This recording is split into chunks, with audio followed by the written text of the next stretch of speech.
Wow. It's doing this shit again. I don't know where it cut off or what. So, greetings, fellow humans. 16 February 2022. I started the video at 6:22 a.m. Fake time, Central Standard Time here, and said that we're going for a walk. And on Valentine's Day, Kylie Marina, I don't know where she got this gift, but it's absolutely perfect. My little bag of sweary affirmations. And I'm all about the affirmations and declaring things. And, you know, when you declare, when you make a declaration within yourself, you say to the universe, I will do this or I will have that. And this situation will clear itself, or this other situation will manifest. When we do that, it's powerful. As if we are in our power in those moments. And then you got to release it and let it go.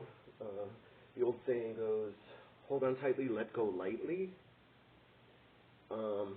Which I've always taken that as, put your hand on your wrist, put one hand on the wrist of the other arm, and squeeze tightly. Sorry, I dropped you guys. When you're squeezing so tightly onto something, when you've got like a death grip on it, and the people in our lives, when we're holding on so tightly to them, they can feel that, and it feels that they don't have their own control over themselves or the situation. You know, there are so many messages that can be transmitted when we do that to people. And when we hold on so tightly to a situation that we have this really tight, fixed vision about what something is, what it's going to look like, say a job or a piece of artwork. I know that by nature, as a kid, doing art in school for me was difficult because of my perfectionist that aspect of my perfectionist nature, being a Virgo and being very, very, very strongly a Virgo with Sun in Virgo, Moon in Virgo, and 5 other planets in Virgo. So it's very strong with me. It makes me a nurturer. Think of all the attributes associated with Virgo, cultivating and harvesting and nourishing, and, you know, those good things. And then there's the other stuff, too. So my perfectionist aspect, I would start out with a blank piece of paper in, you know, art class, grammar school or high school, and I'd freeze up. And I wouldn't be able to get myself to do the project, whether it was painting or whatever it might be, because I had already fixed in my mind some perfect version, an outcome. And so I remind myself of this sometimes when I get this way over life. It's a certain thing. That there is this great joy in just allowing something to emerge and seeing the perfection in that, and even getting to the spiritual place of knowing that when I apply loving allowance to myself and other people, that the outcomes are even more special and more beautiful than I could have ever imagined.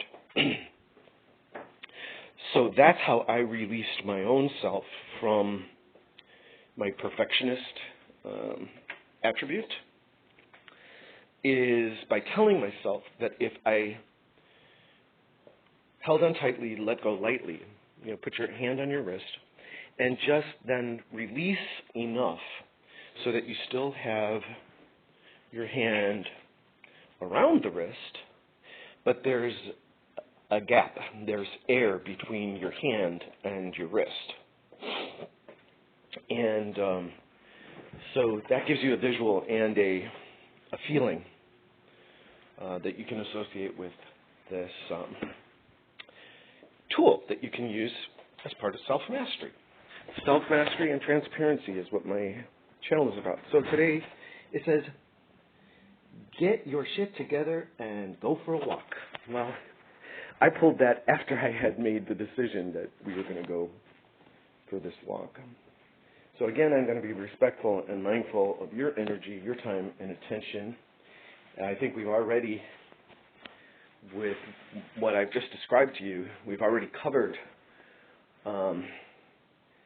making affirmations, declaring that something will be, and that we are in our power when we're making those declarations.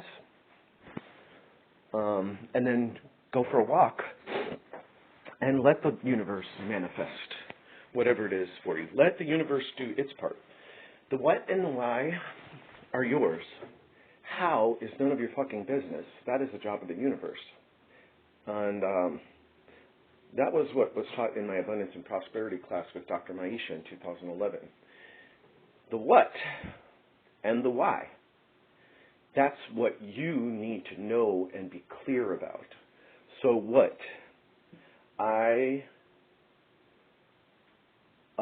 It is my intention to manifest the perfect home for myself and my loved ones.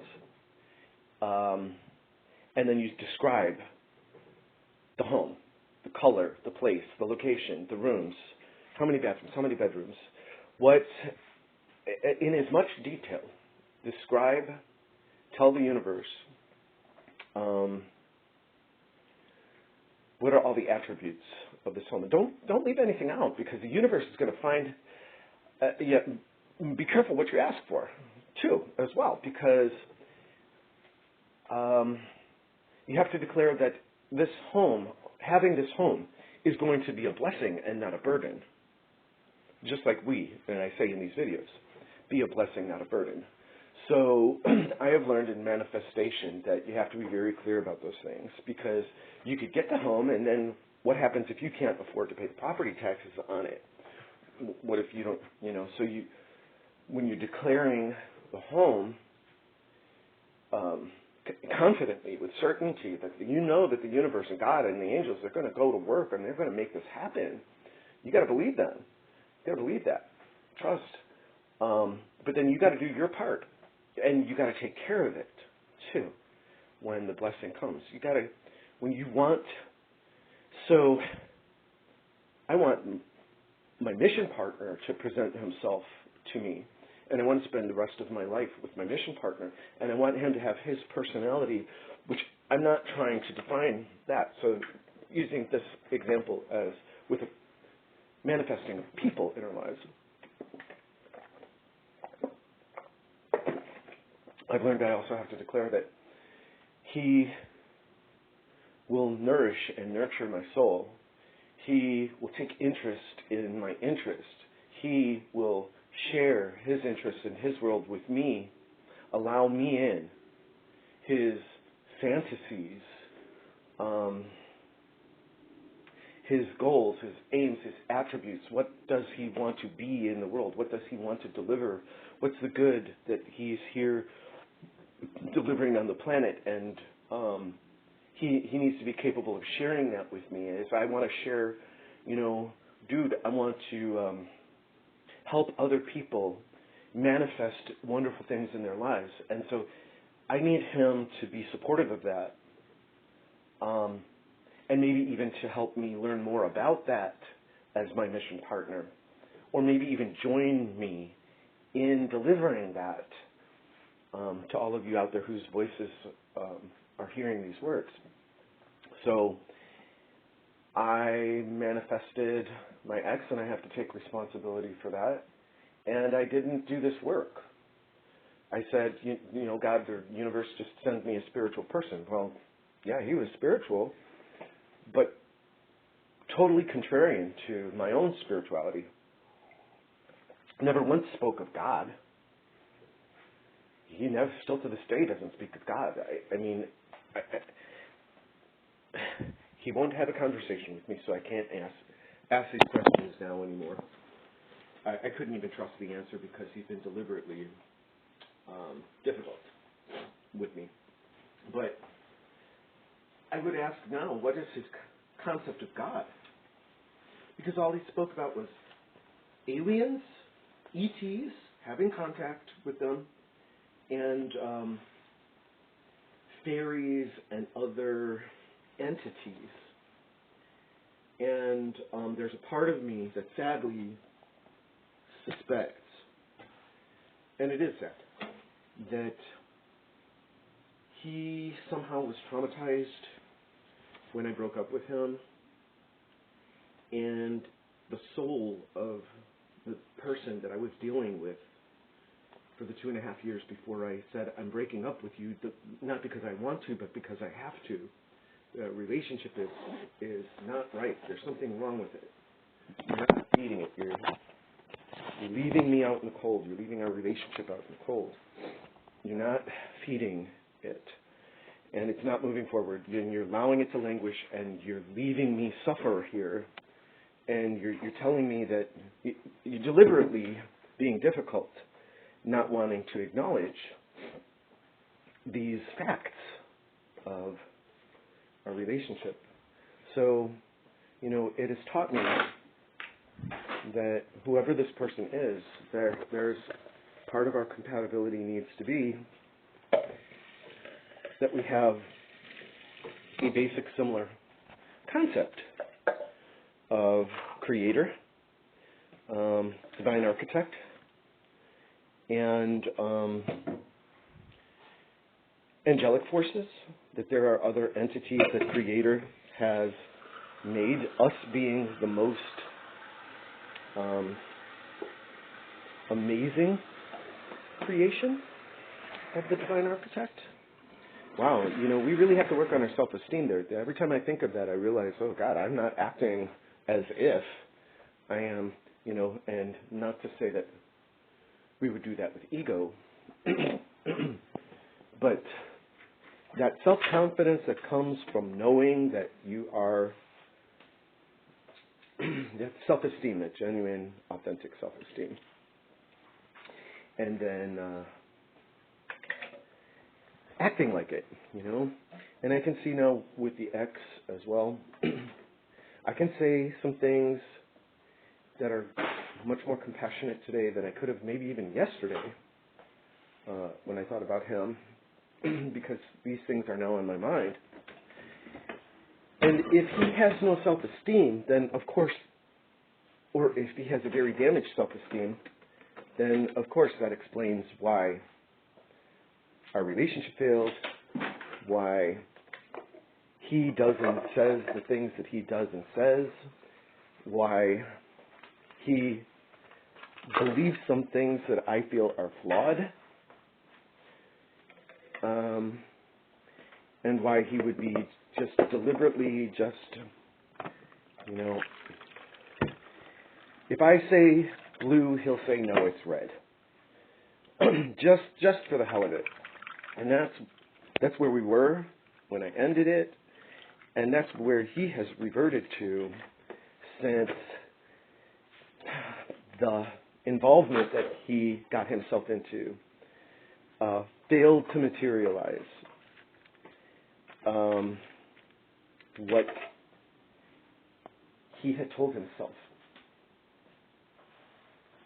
he was getting, which was flawed, because rather than him doing his own work, he was finding this other man attractive and wanting to put this man in his life so that he could avoid doing his own work. So this burden, primarily financial, would be on this other man who was already apparently, from what I could make out, what I could discern, I can imagine, a workhorse. just simply being used by his friends, maybe even his family, for his money and his material possessions. And that is where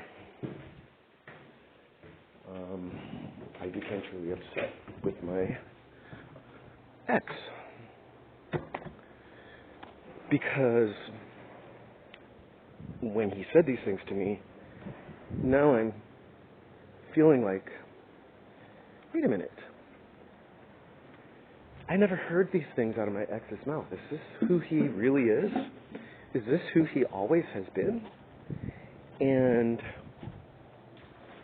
possibly, if he is calculating and manipulative with this guy who he's so sexually excited about, right? And our sex life sucked.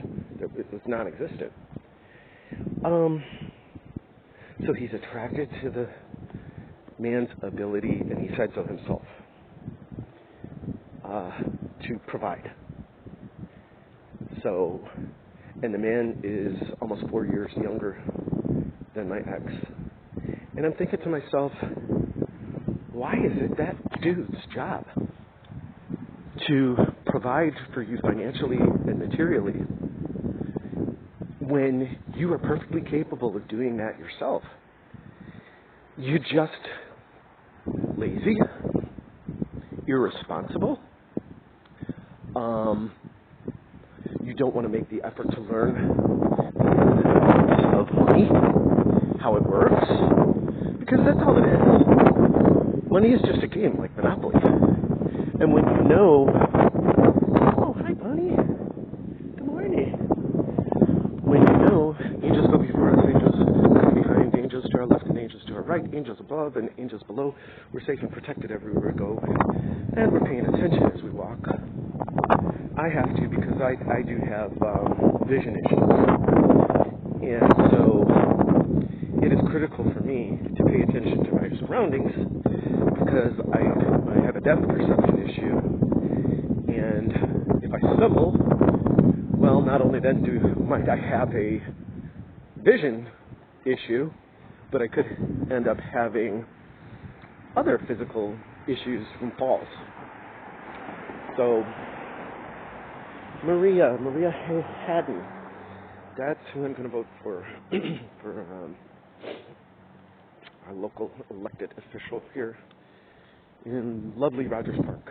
So, yeah, forgive me, folks. I need to talk these things out.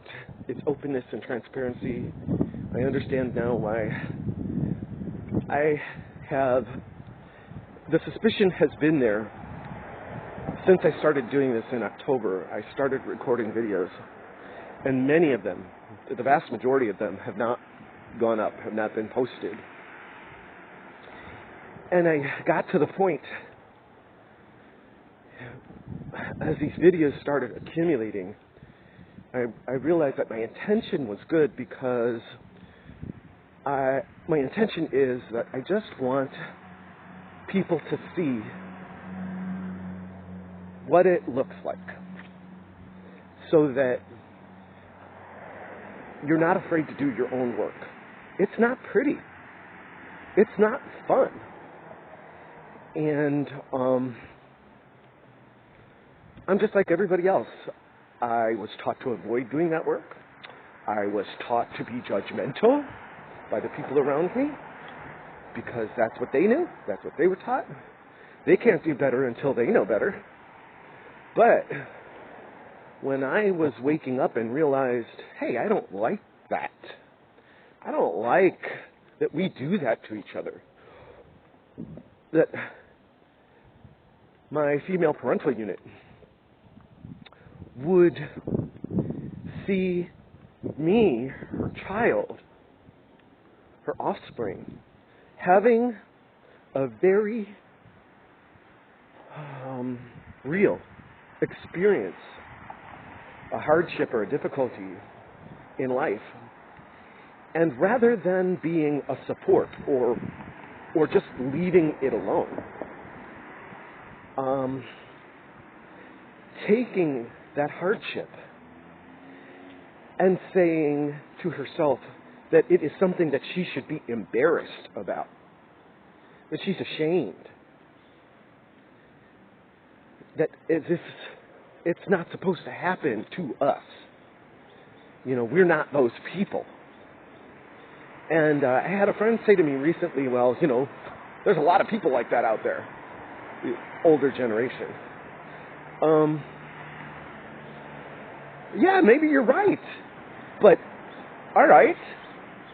I have lived with the negative consequences, and I have been subjected to abuse because of that line of thinking on the part of my female parental unit. Okay? I have scars all over my body from what the woman did to me when I was a child. I have the mental and emotional scars from the way she spoke to me, called me a pig dog in German. Not just me, my brothers, but that doesn't make it any better. And so, as I peel back the layers of what all that did to me, yeah, I'm angry. And I have a right to be angry, to have that anger. It's called righteous anger. And then people they want to minimize my feelings. Oh, let's get back to talking about me. Okay, you're a narcissist. That's what you are. You can't put your own shit down until your friend has gotten out what it is that your friend is trying to get out. And you don't even have to do anything for your friend. I mean, I say this sometimes to my friends. I go, hey, I feel like I need to vent right now. Or I just need to get this out and hear it. And you don't have to say anything. You don't have to do anything. Are you able to do that for me? Are you able to just let me speak? Or be my sounding board? Or when I say I'm done, I'm going to tell you, what does that sound like? I'm going to ask you for your impression or your feedback. But I always ask permission. And if I realize that I've launched into a tirade, for example, that sounds like a complaint. I had a friend jump in my face, and she did not realize that it really was just a horrible moment for me, and I had never, ever dumped on her in the past. But for some reason, she felt like, in that moment, I did not have the right to dump or vent. And I apologized immediately when she called me out on it, and I was saying, hey, that's pretty cool, that's pretty brave. But I think you're misunderstanding. And she has felt, since that incident in October, there's an energy that comes to her that radiates from her, where it feels like she regrets that she did that. That it may not have been the actual truth, what she said to me. She just saw an opportunity to say, I don't want to have to give a fuck about nobody else. And I don't want to have to give a fuck about you right now. And maybe even it's resentment and payback for some possible infraction from her past. But whatever it is, I have done my part now to just be aware of this and to say I'm sorry for my part, okay? And I'm just standing by without an expectation of her, for her to acknowledge and say, yeah, this really was what was going on with me when I said that. And it wasn't all you. And if she never says it, I'm not holding out waiting for that. Because I value the since December of 1998, we've known each other. We were neighbors. And so there's a lot of water under the bridge. and she knows some things about my life and can speak on my behalf accurately about parts and times of my life. Good morning. She can speak in a way and from a vantage point and a perspective that no one else in my life can. So if my female parental unit would ever want to verify what were some of the facts, the truths about the period of time from late 1998 until early 2005, about my life when I lived in the same building, different condos, different units in this building in Long Beach, California, then my friend, everybody else has a nickname or code name in these videos. I don't want to use people's real names, so like Kylie Marina and Ivy Breeze. Ivy, she wants that name. Kylie, I gave that to her. And it's good, because I am being open and transparent. But what I've realized is that even my perception of situations that I was speaking about 6 months ago, it's changed. Something has happened within me, a new level of whatever, compassion, understanding, forgiveness, new information. So where I'm landing on here is being able to apologize as part of our forgiveness. And so what I know in my own apologies and in my own requests for forgiveness is that I have to hold other people accountable to a certain level that they get from me as a benefit. So if you can't say, hey, Avion, yeah, I'm really sorry I did that. I won't do that to you ever again, and I see that it was wrong. I see that it hurt you. I see what it caused. I understand.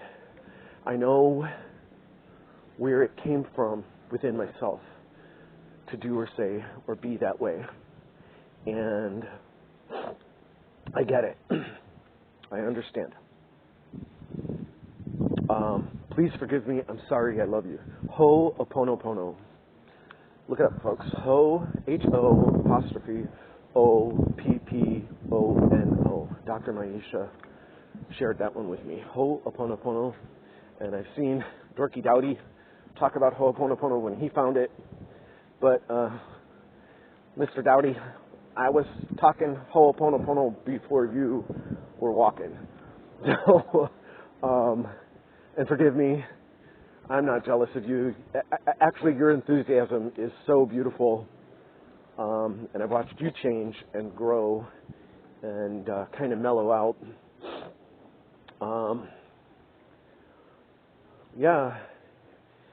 I didn't have the circumstances that allowed me to benefit from sharing the spiritual stuff, the information. So I had a friend say to me when I was critical of Dowdy's work, I forget his name, Aaron, when I just felt like he was a little bit overboard. He was overboard in his enthusiasm. And so it was difficult for me to see, is he genuine and authentic about this stuff? Is he really applying this in his life? And then later on, there were the signs that showed that, yeah, he was, and he is. But that was me using my discernment, because you don't want to just listen to me because I'm excited about something. I could be excited about, somebody could be excited about jumping off a friggin' bridge. Do you want to jump off every bridge? I know I don't. I watch all of the people line up and just go along like lemmings. I don't believe we're here to just go along. I believe that you have a responsibility to yourself and the divine architect to use the brain that's in your head and to use your discernment to think about things and make the best decision that you can, and then forgive yourself when you realize, oh wow, I'm only human. I didn't have all the facts. I didn't have all the information, and I made the best decision, the best choice that I could at the time with what I had. And I want to say to the ex, through the breakup, you tried to gloss things over, to get out of taking responsibility for the horrible things that you did. You tried to say, oh, we both did the best that we could. No, dude, no. And it doesn't work that way. When two people are making peace with one another, even if you're not getting back together, okay, I wouldn't get back to you because you're a cheater. I wouldn't get back together with you because I could never trust you as long as you work as a massage therapist. All right, you go to a different line of work, and you don't have the opportunity to give in to your fears and have sex with your clients as you are having sex with your clients, then there's an opportunity for me to rebuild the trust that I once had in you. But until then, there's no signs that you're going to give up being a massage therapist, but you don't want me. Or at least you say. Because that is part of the, again, hiding and defense mechanism. You keep me as far away from you as possible because I got too close to the fire, to what you were doing. So, and you would have to say you're sorry for what you did. And you'd have to acknowledge, why? Oh, why that blue suitcase? Samsonite. I have to find out. Yeah, so, this stuff is complex, but this is life. Once you master one of these situations, it gets easier. It has happened for me. So, didn't want to have to go through some horrible experience. And then, people say a lot of stupid stuff, or it seems stupid at the time, that maybe it was a blessing in disguise. Well, there is some truth to that. Because even like with the ex here, I feel in some ways that I may have dodged some sort of bullet, but in other ways, no, I took a much greater emotional loss. It's a non-visible loss.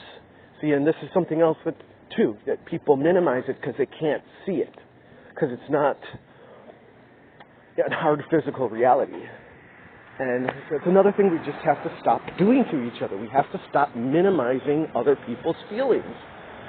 Oneness, X, you talked about oneness all the time. You tried to lecture me on that. Oneness is when it comes to another entity's feelings, you put yourself in their, as best you can, in their shoes, and you try to say, oh, that's what that must feel like when I do that to them. And so the X has fantasies, sexual fantasies, and so it's just the same as that. If you want to be pleasured by somebody, then you've got to deliver the pleasure that you're looking for. Show them what it feels like. And, my sex life sucks. But that just, to me, that one is so obvious. It's like, I can show you better than I can tell you. Okay? And so, if I'm sitting here and I'm telling you, yeah, dude, the blowjob sucks, and I'm telling you, let me show you how I want you to do it, okay? So let me show you on your body. Let me perform on you. And then you say to me, no, you don't want me to? So first off, you don't want me to give you pleasure? And then second, what kind of mind fuck is this? You're not allowing me to show you what the pleasure feels like that I wish to experience? You're not into it? You're not into making me feel good? But you wanted the dude with the money. Let's get back to having fun, you said. Get over your emotional trauma because your ex was out in the sex clubs so that I can get back to you generating the excitement for me. Ex, do you get it? You're too lazy. You don't want to put in the effort to generate your own excitement. And I saw that throughout our involvement. Almost a painful look on your face. When I was doing the best that I could do to create some fun. And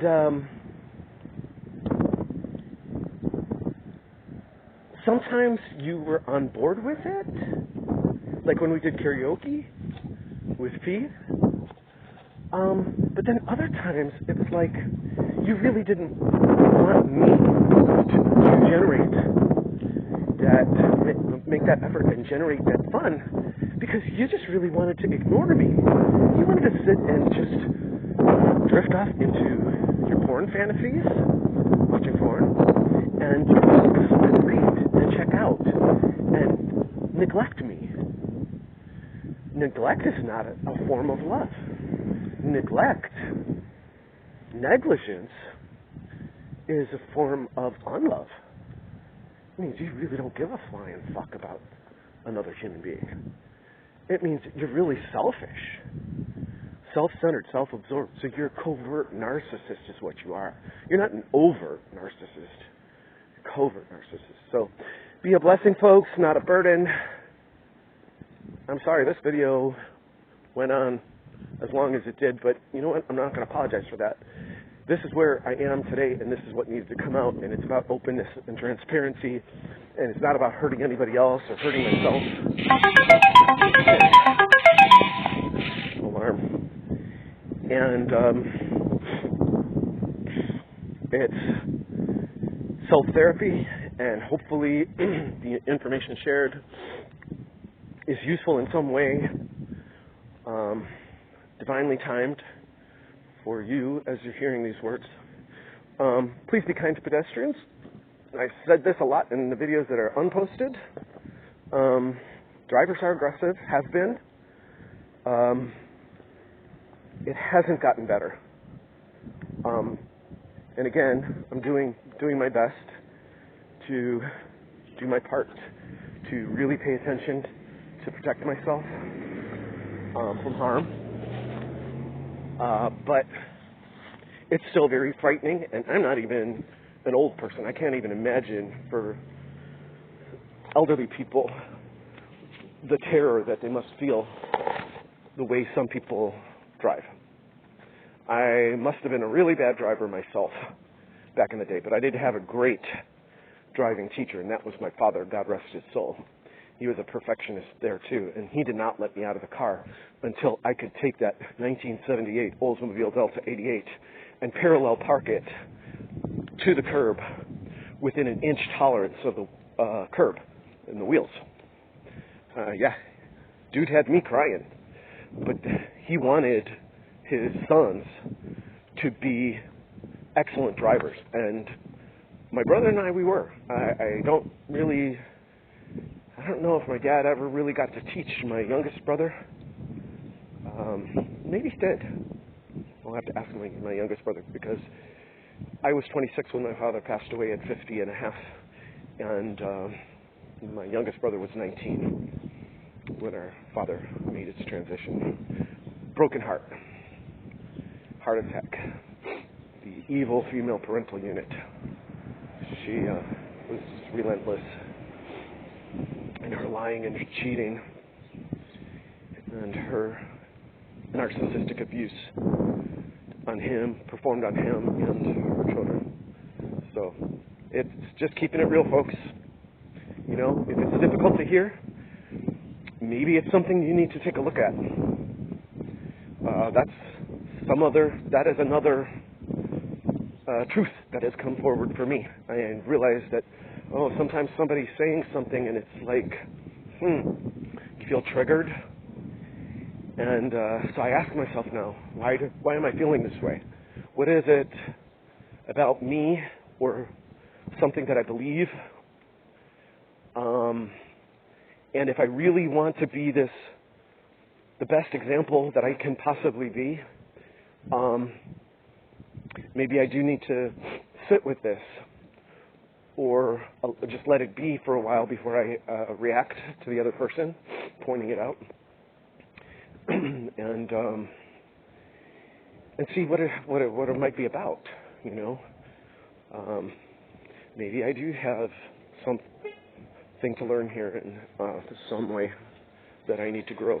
The other thing, folks, is the dog poop on the friggin' sidewalk. Really, you know, I was talking to a woman yesterday when I went out for a walk. And she's actually really cool about this. And her dog was pissing on the lawn, the public lawn. And he was pissing on the garbage that was on the lawn. And I go, you know, I actually pick up the trash when I walk because to me that's God's carpet. The sidewalk, man made that. It's our job to sweep this and clean this. And so whether your dog pisses and shits on it or someone drops some trash, I'm not cleaning this. I'm not getting paid to do that. But the lawn, I am a sentient, sovereign being born here on this planet, which is mine and yours. We share it. It's equally.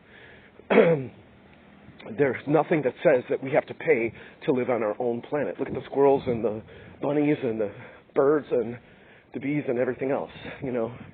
What I say to that notion that I got to pay to live here is get the fuck out of here. Who do you think you are? How did we get it so twisted?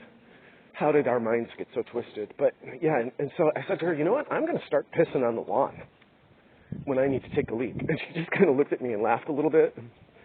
I said, really? You know, cats have a litter box in your home. And I love dogs, and I want a fucking Rottweiler. But I'm not going to let my dog piss and shit there. In my yard, my dog will piss and shit because that will be fertilizer for my yard. But this is public shared property. Like the dude right up here who's coming up on that. You know? And that person is letting their dog piss on the private side, the owned part. Somebody's paying property taxes there. Okay? This, public. That is owned. So I get into these tiffs sometimes with, I don't give a shit if you're picking the poop up. The fact is, there's a residue now left there, and what if the dog had diarrhea? How are you going to get that up? You know, do you bring a hose with and flush that down? No, I just don't agree with it. And you know, like everybody else, I never really thought about it until one day. Good morning. And, yeah, people look at you and they don't know how to acknowledge another human being, you know? But they acknowledge the friggin' Androids and iPhones and that stuff, you know? This whole screen shit. This whole dehumanization of us. I pray to God that it fails. I pray to God that it's collapsing right now as I speak. I declare that. And that all the survivors, all the human survivors, they will choose to have natural interactions with one another. All kinds of natural human interactions. Friendship, agape love, sexual love, friendship, we will find our way as a species back to our nature and our natural ways of interacting with one another, that we reclaim the true divine humanity. So, on that note, folks, Assalamu alaikum. Likkum Salami. Paul, cancel. Felicia used to say, Likkum Salami. At any rate, have a great day, folks. I love you. Namaste.